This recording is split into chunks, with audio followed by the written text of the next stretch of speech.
খ্রিস্টানরা বড়দিন পালন করছে। এখন আপনারা বলেন কারা কারা বড়দিনের কেক খেয়েছেন?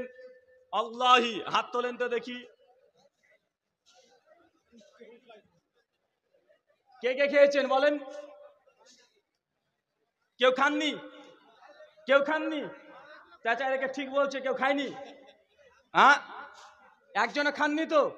যদি না খেয়ে থাকেন আলহামদুলিল্লাহ, আর যদি খেয়ে থাকেন আজকে তওবা করতে হবে। যদি তওবা না করেন তো আপনি যদি এই মুহূর্তে অবস্থায় মৃত্যুবরণ করেন, আপনি কাফের অবস্থায় আল্লাহর সামনে উঠতে হবে। কারণ বড়দিনের কেক খাওয়ার অর্থ এটা।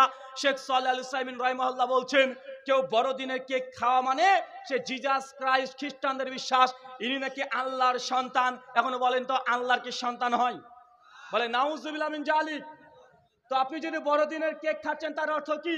মানে আল্লাহর সন্তান জন্ম দিয়েছে, এই জন্য আপনি কেক কেটে খাচ্ছেন, অতএব আপনি স্বীকার করে নিচ্ছেন আল্লাহর সন্তান হয়। অথচ আল্লাহ সুবহানাহু ওয়া তাআলা কোরআনুল কারিমে বলছেন লাম ইয়ালিদ ওয়া লাম ইউলাদ, আল্লাহ সুবহানাহু ওয়া তাআলা কখনো বাচ্চার জন্ম দেয় না, আর আল্লাহ কারো সন্তান নয়। কেক খাওয়া মানে আল্লাহর সন্তান জিজাস ক্রাইস্ট ঈসা নবীকে আল্লাহর সন্তান আপনি মেনে নিয়েছেন, এই জন্য আপনি কেক খেয়েছেন। আপনাকে আর মুসলিম বলা যাবে না, আপনার ঈমান ভেঙে গেছে। আবার কালেমায়ে শাহাদাত পাঠ করে আপনাকে মুসলিম হতে হবে। আপনি ভাবতেন আরে কেক তো খাচ্ছি, কেকই তো এটার সঙ্গে কি যায় আসে? ভাই মনে রাখবেন,